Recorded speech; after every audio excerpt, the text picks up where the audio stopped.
ಸಚಿವ ಸಂಪುಟದ ಅನುಮೋದನೆ ನೀಡಿದ್ದೇವೆ ಮತ್ತು ಹಿಂದೆ ಅನುಮೋದನೆಗೊಂಡ ಕಾಮಗಾರಿಗಳ 2230 ಕೋಟಿ ರುಗಳ ಪರಿಷ್ಕೃತ ಅಂದಾಜಿಗೆ ಅನುಮೋದನೆ ನೀಡಿದ್ದೇವೆ.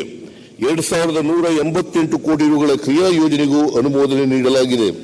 ಮುಂದಿನ ದಿನಗಳಲ್ಲಿ ಎಲ್ಲರನ್ನೂ ಒಳಗೊಂಡ ಅಭಿವೃದ್ಧಿ ಹಾಗೂ ತ್ವರಿತ ಆರ್ಥಿಕ ಬೆಳವಣಿಗೆಗೆ ಪೂರಕ ವಾತಾವರಣ ನಿರ್ಮಾಣಕ್ಕೆ ನಾವು ಒತ್ತು ನೀಡಿದ್ದೇವೆ.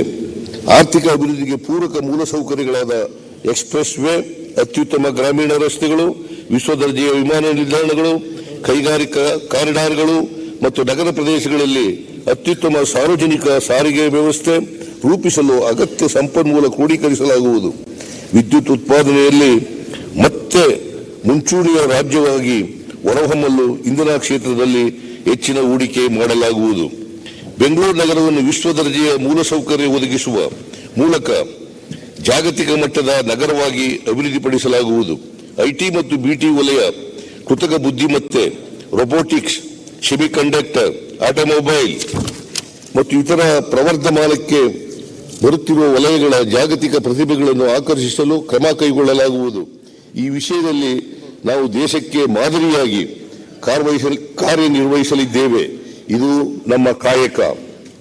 ಮಾನವ ಸಂಪನ್ಮೂಲ ಅಭಿವೃದ್ಧಿಗೆ ತಳಪಾಯವಾದ ಶಿಕ್ಷಣ, ಆರೋಗ್ಯ ಮತ್ತು ಕೌಶಲ್ಯಾಭಿವೃದ್ಧಿಗೆ ಆದ್ಯತೆ. ಸಭಾಧ್ಯಕ್ಷರೇ, ನಾನು 2024-25 ಸಾಲಿನ ಆಯವ್ಯಯವನ್ನು ಸದನದ ಮುಂದೆ ಮಂಡಿಸುತ್ತಿದ್ದೇನೆ.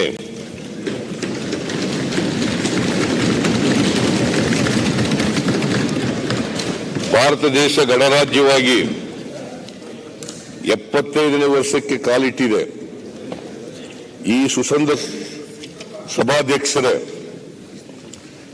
ನಾನು 2024-25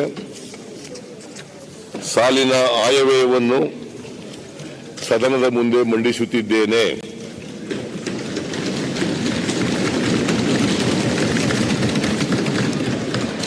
ಭಾರತ ದೇಶ ಗಣರಾಜ್ಯವಾಗಿ 75ನೇ ವರ್ಷಕ್ಕೆ ಕಾಲಿಟ್ಟಿದೆ.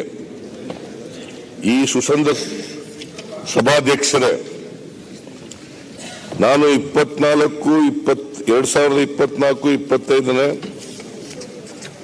ಸಾಲಿನ ಆಯವ್ಯಯವನ್ನು ಸದನದ ಮುಂದೆ ಮಂಡಿಸುತ್ತಿದ್ದೇನೆ.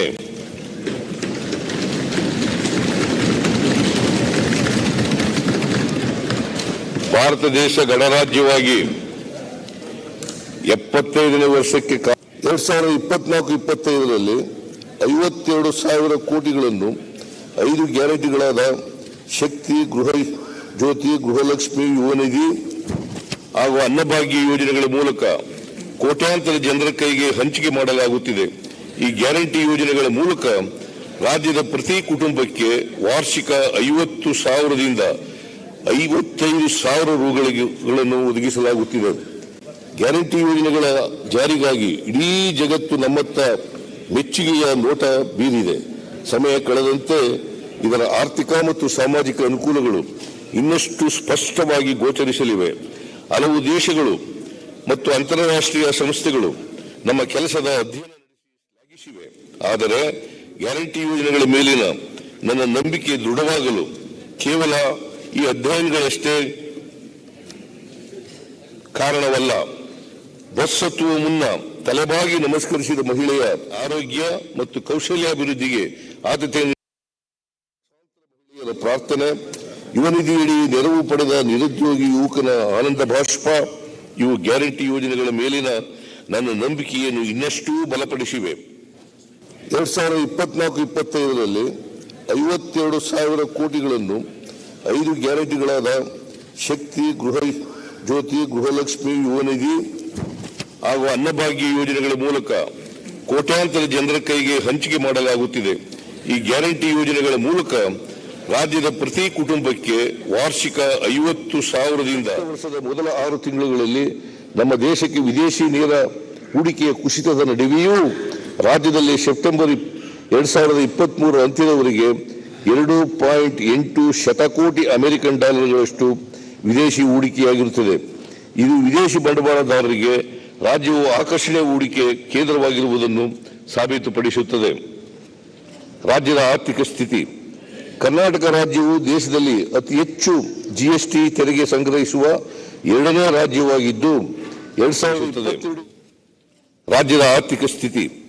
ಕರ್ನಾಟಕ ರಾಜ್ಯವು ದೇಶದಲ್ಲಿ ಅತಿ ಹೆಚ್ಚು ಜಿಎಸ್ಟಿ ತೆರಿಗೆ ಸಂಗ್ರಹಿಸುವ ಎರಡನೇ ರಾಜ್ಯವಾಗಿದ್ದು 2022-23ಕ್ಕೆ ಹೋಲಿಸಿದರೆ ಪ್ರಸಕ್ತ ವರ್ಷದಲ್ಲಿ ಜಿಎಸ್ಟಿ ತೆರಿಗೆ ಸಂಗ್ರಹಣೆಯು 18% ಹೆಚ್ಚಳ ಕಂಡಿದೆ. ಸ್ವಂತ ತೆರಿಗೆ ರಾಜಸ್ವವು ಹಿಂದಿನ ವರ್ಷಕ್ಕೆ ಹೋಲಿಸಿದರೆ 23-24ರಲ್ಲಿ 12% ಬೆಳವಣಿಗೆಯನ್ನು ಸಾಧಿಸಲಿದೆ. ಗ್ಯಾರಂಟಿ ಯೋಜನೆಗಳಿಂದ ಜನರ ಆದಾಯ ಪ್ರಮಾಣ ಹೆಚ್ಚಾಗಿ ರಾಜ್ಯದ ಆರ್ಥಿಕತೆಯನ್ನು ಉತ್ತೇಜಿಸುವಲ್ಲಿ ಸಹಕಾರಿಯಾಗಿರುವುದನ್ನು ಇದು ತೋರಿಸುತ್ತದೆ. ಕೇಂದ್ರ ಹಾಗೂ ರಾಜ್ಯಗಳ ಸಂಬಂಧ ನೌಕರ ಹಾಗೂ ಯಜಮಾನರ ಸಂಬಂಧಗಳಾಗದೆ ಸಂವಿಧಾನದತ್ತ ಅಧಿಕಾರ ವ್ಯಾಪ್ತಿಯೊಳಗೆ ಸ್ವಾಯತ್ತ ಘಟಕಗಳಾಗಬೇಕು. ರಾಜ್ಯಗಳ ಜೊತೆಗೆ ಸಮಾನತೆಯ ಆಧಾರದಲ್ಲಿ ವ್ಯವಹರಿಸಬೇಕು. ಭಾರತ ರತ್ನ ಕರ್ಪೂರಿ ಠಾಕೂರ್ ಅವರು ಹೇಳಿರ್ತಕ್ಕಂಥದ್ದು. ಸರಕು ಮತ್ತು ಸೇವಾ ತೆರಿಗೆಯನ್ನು ಪರಿಚಯಿಸುವ ಮೂಲಕ ರಾಜ್ಯಗಳ ತೆರಿಗೆ ಸಂಗ್ರಹಣೆಯು 14% ಬೆಳವಣಿಗೆ ಹೊಂದಲಿದ್ದು, ಒಂದು ವೇಳೆ ಅಂದಾಜಿಗಿಂತ ಕಡಿಮೆ ಸಂಗ್ರಹವಾದಲ್ಲಿ ಕೇಂದ್ರ ಸರ್ಕಾರದಿಂದ ಪರಿಹಾರ ನೀಡುವುದಾಗಿ ರಾಜ್ಯ ಸರ್ಕಾರಗಳಿಗೆ ಭರವಸೆ ನೀಡಲಾಗಿತ್ತು.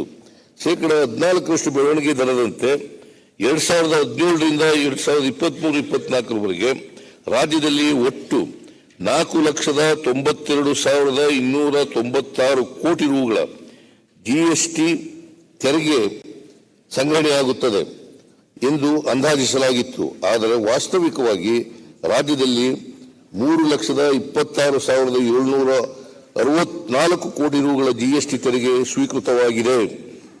ಜಿಎಸ್ಟಿ ತೆರಿಗೆ ಸಂಗ್ರಹಣೆಯಲ್ಲಿನ ಕೊರತೆ 1,65,532 ಕೋಟಿ ರೂಗಳಿಗೆ ಎದುರಾಗಿ ಕೇಂದ್ರ ಸರ್ಕಾರವು ರಾಜ್ಯಕ್ಕೆ ಕೇವಲ 1,06,258 ಕೋಟಿ ರು ಪರಿಹಾರವನ್ನು ಮಾತ್ರ ಬಿಡುಗಡೆ ಮಾಡಿದೆ.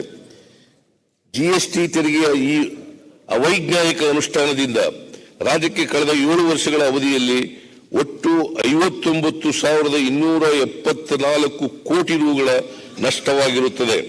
15ನೇ ಹಣಕಾಸು ಆಯೋಗವು 2020-21ಕ್ಕೆ ಅನ್ವಯವಾಗುವಂತೆ ನೀಡಿದ್ದ ಮಧ್ಯಂತರ ವರದಿಯ ಶಿಫಾರಸಿನಿಂದ ರಾಜ್ಯಕ್ಕಾದ ಅನ್ಯಾಯವನ್ನು ಸರಿಪಡಿಸುವಲ್ಲಿ ಇಂದಿನ ಸರ್ಕಾರವು ವಿಫಲವಾಯಿತು. ಇಂದಿನ ಸರ್ಕಾರ ಕೈಚೆಲ್ಲಿ ಕೂತಿದ್ದರ ಪರಿಣಾಮವಾಗಿ ಅಂತಿಮ ವರದಿಯ ಶಿಫಾರಸಿನಲ್ಲಿಯೂ ಸಹ ರಾಜ್ಯಕ್ಕೆ ತೆರಿಗೆ ಹಂಚಿಕೆಯಲ್ಲಿ ಅತಿ ಹೆಚ್ಚು ನಷ್ಟ ಅನುಭವಿಸಬೇಕಾಯಿತು. ರಾಜ್ಯದ ಜಿಎಸ್ಟಿಪಿ ಲೆಕ್ಕಾಚಾರ ಮಾಡುವ ವಿಧಾನದಲ್ಲಿ ಬದಲಾವಣೆ ಹಾಗೂ 1971ರ ಬದಲು 2011ರ ಜನಗಣತಿ ವರದಿಯ ಬಳಕೆ